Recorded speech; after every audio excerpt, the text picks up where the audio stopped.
Hello everybody and welcome back, but today we're covering the latest PSVR2 news. For reference for the future, after this video we'll be jumping into hopefully the 90s extreme skiing update, which we'll talk about a bit today, and also tomorrow my Japan video is dropping. A lot of you know that I took some time off a couple of weeks ago to go to Japan for a few weeks and travel over quite a few prefectures, and that is dropping tomorrow at normal video time. It's been open to the patrons and members for the past week or so, and now I'm ready to release it to everybody else. It's a fun video. I really enjoyed making it, recording it and editing it, and I have some lovely thumbnail artwork by the fantastic Perico. With that being said, after you've subscribed, of course, thank you, let's jump into today's news for PSVR2. Thank you to our patrons and members as well. First up, let's follow up on a story from the last PSVR2 news segment, Ghosts of Tabor. Now, it's been cleared up what happened on the store. If you weren't there to see that, essentially it popped up on the store as a DLC, so you could actually buy it. I don't know if it gave you access to the game. I don't think it did, but we have seen in previous regions, for example, Wanderer, that I think got released early accidentally and then they kind of rescinded it and some people did get to play the game, so maybe some people have, they just haven't spoken about it. I don't think it did though, but that's the limit of my knowledge. But essentially what happened is that Combat Waffle and the team behind the port had a bit of an oopsie, let those editions go out there, and now they've been redacted. So that's all there is to it. A release date is coming soon though, but it is a very good sign to see this pop up on the store. So hopefully we get some concrete news about a release date soon, and it's good to know the port hasn't been dropped. Second up, let's follow up on another story, but from the sales video from the other day. We covered the new PSVR2 sales, and I actually mentioned Tigerblade was on sale for £11.99. However, what I didn't know, and what some good old commenters pointed out, and I appreciate you guys for doing so, is that Tigerblade is actually £1.99 instead of £11.99 if you own PS Plus. This is an absolute steal for a game that honestly, I enjoyed a fair bit. It's got a pretty simple gameplay loop in terms of what you're actually doing. It's a hack and slash with preset points you jump to, but it's got a really good soundtrack. It's been a while since I played, but I remember having a good time. It's about 4 stars out of 5 on the store right now, and for £2 you can't really go wrong. This is on sale till the 7th of May, so you've got a little while to decide, but if you have PS Plus, as most of us do, definitely worth a look at that. As we covered in a video 2 days ago, Underdogs has had its roguelite mode. You jump in and do runs of endless waves, upgrading your mech, and then when you die, you start all over again. Although I guess the main game could also be considered a roguelike, but this is an endless roguelite mode. This has also introduced headset rumble as well. I gotta be honest, I didn't really notice that too much in my last play session a couple days ago, but the new mode is a load of fun and it's a lot more fast paced than the main campaign. And if you don't want to make the choices that you do in the main campaign, or maybe you finished it, then this is definitely something to jump into and test out. I had a very good time with it. Editing jammy here, I'm going to jump in, scratch all that is the biggest Underdog news that we've got so far, because another round of news from this game has come in, and that is that multiplayer is coming to the game. Now, it seems like there are up to 3 players so far in the footage that they've shown.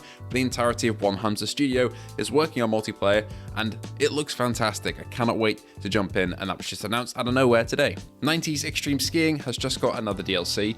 Again, I think we'll be covering this one in maybe a day or so after the Japan video is out. Very looking forward to jumping in and seeing how that one is. It's called Freaking Fog Fest and adds 10 new routes to the game. I think 7 of these are on existing maps, but are new routes, so we haven't seen them before, and 3 are on a brand new map. So I'm excited to jump in and see how that is. And they've also added what they describe as a VRAF feature, where your lenses will basically fog up because of the snow, and you have to wipe them, a bit like Metro has. Really cool to see this implemented into the game, and I think this is one of a few DLC packs they're meaning to bring to the game post-launch. This does mean though that the base price of the game has risen, however, I think it's risen by $1. So really not that much of a price hike at all for the amount of content that they've added. Tunamax, the devs who make Snow Scout, and 90s Extreme Skiing, I have come to love over the last couple of months. They've just been really attentive to the PSVR2 platform, poured their heart and soul into their games, and I bloody love Snow Scout, and I really enjoyed 90s Extreme Skiing, so I'm really excited to jump in and give the new maps a go.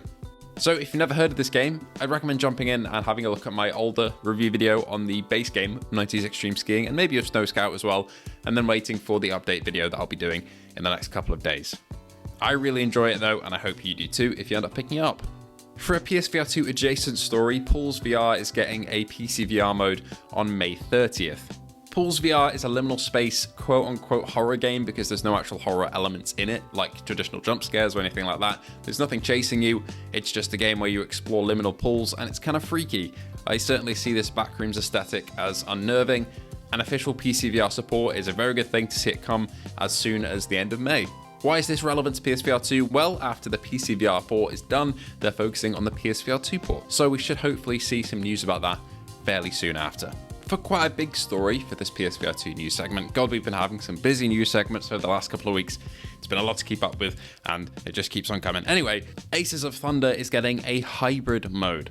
Now, they're still exploring how this is exactly going to be interwoven into the game, but they saw a lot of hype for Aces and a lot of disappointment from flat screen players that this game isn't going to be flat. Of course, you could go and play normal War Thunder, but Aces is more of a tailor-made aircraft-only experience, so I can see why flat screen players would want to jump in and give it a go, and that's exactly what is happening. So a mode is either going to be implemented where they can fly and fight with us in VR, or they can either have their own matchmaking or crossplay toggle. There's no definitive answer just yet, but we do know it's coming after launch, so us VR players are being prioritized. As for a release date, nothing concrete yet, but going off the last playtest of creators jumping in and playing the game, seems like it's probably a couple months away yet.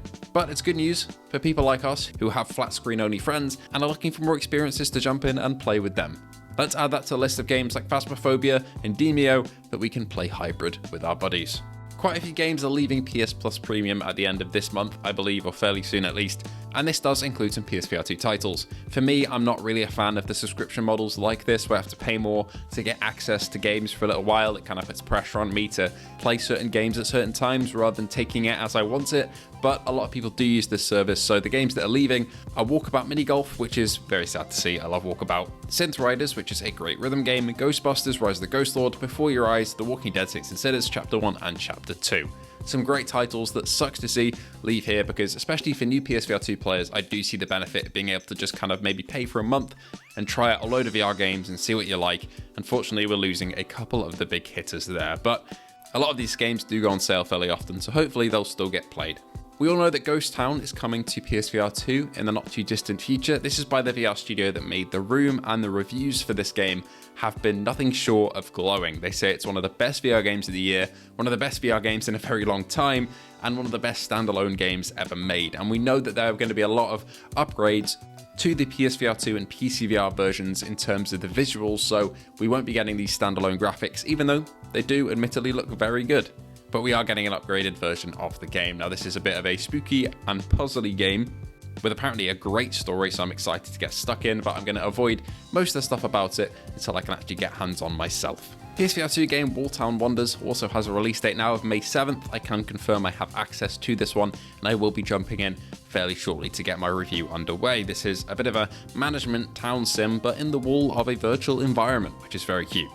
If you've been looking to get some PSVR 2 controllers spare and are in the US, GameStop are now selling refurbished controllers for the headset. Now, these are of course controllers that people have kind of brought in and they've done up and put on the shelves.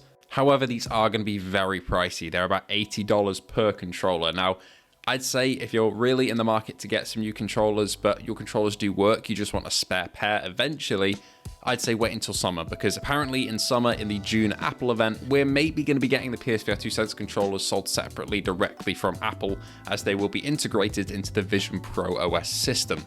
So I would say wait a little bit longer if you're not really desperate to get some new controllers, but if your warranty is out and your controllers are broken and you have no other option and you're fine with paying $160 for a new pair, GameStop is now an option. In the UK though, I don't think we have anything like this, unfortunately. And to wrap us up for today, let's talk about Grimlord. This is a Dark Souls inspired VR game that I played on PCVR, I've got to say maybe two and a half years ago when it was in early access, and I did enjoy my time with it for sure, but it has come a long way since then. But we knew a PSVR 2 port was on the way, and it's got good reviews so far of the main game on Quest and on Steam, but we had no idea what status the PSVR 2 port was even in, whether they'd even started main work on it, and turns out they have. They say from a technical point of view, we have basically completed the porting work, but we are currently facing two major problems. One is that we need to pass the review of Sony, a tale as old as time, and the second is that we need to contact the distributors in various regions, so the process is arduous. This is nothing new, unfortunately, for porting. We've seen this time and time again, and hopefully Grimlord can get through that fairly quickly, and then we can get the port directly into our hands. We're missing a couple of big hitting melee games like this and Blade and Sorcery on the platform that potentially could both come to us this year on PSVR 2, so keep an eye open and I'll let you know of any other news. Anyway, thank you all so much for watching. If you did enjoy today's video, it's been a bit of a longer one. I've tried to kind of let myself breathe and talk a bit more about each subject rather than blasting through it really quickly like I have done in the past. And let me know how you feel this slightly extended format works. Thanks so much for watching once again, and I hope to see you all in the next one.